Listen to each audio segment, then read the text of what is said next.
Teenagers లో చూస్తే ఎక్కువ మధ్య అమ్మాయిల అబ్బాయిల మధ్య లవ్. సో ఇది బాగా ఎక్కువ మనం వింటాం. ఐ మీన్ అడల్ట్స్ కూడా అయిండరు వాళ్ళు.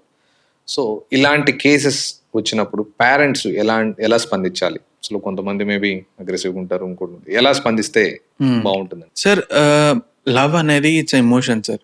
అందరిలో ఉంటుంది, అందరిలో అవుతుంది. అది అవుతేనే ఇట్స్ హ్యూమన్.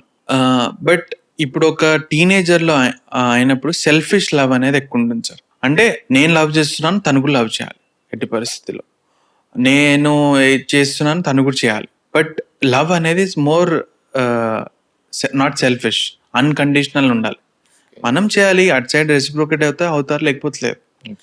సో లవ్ అనే కాన్సెప్ట్ పిల్లలలో మనం ముందరి నుంచే నేర్పాలి సార్, పేరెంట్స్. కానీ మన సొసైటీ ఏంటంటే లవ్ అంటే భయపడుతుంటారు.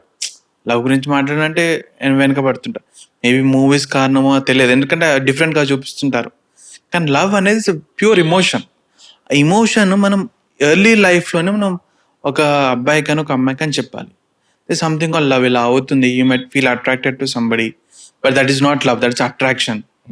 ఒక పర్సన్ తోటి 1-2 years నువ్వు కంటిన్యూస్గా ఉంటే then you might fall in love. మీ రెండు సిమిలారిటీస్ ఉండొచ్చు, మీ ఇద్దరు కంపాటబిలిటీ ఉండొచ్చు, then you might fall in love. So ఈ 1 day మాట్లాడి నేను లవ్ లా ఉంటారు, that's not love, that's attraction, infatuation. So ఆ డిఫరెన్స్ మనం చెప్పాలి. సో ఇది ఎర్లీ ఏజ్ లోనే మనం పిల్లలకి చెప్పాలి. పేరెంట్స్ కానీ ఎల్డర్స్ కానీ ఎడ్యుకేట్ చేయాలి. మనము స్టిగ్మాలో ఉండొద్దు. లవ్ గురించి చెప్తే వాళ్ళు పడతారేమో అని భయపడుతుంటారు. But you're making them understand what is love, infatuation ఏంటి, అట్రాక్షన్ అంటే ఏంటి, లస్ట్ అంటే ఏంటి. కొందరికి లస్ట్ ప్రెషర్స్ ఉంటాయి, అవి they might show on somebody else. So అవి అలా ఉంటాయి, ఇలా ఉంటాయి.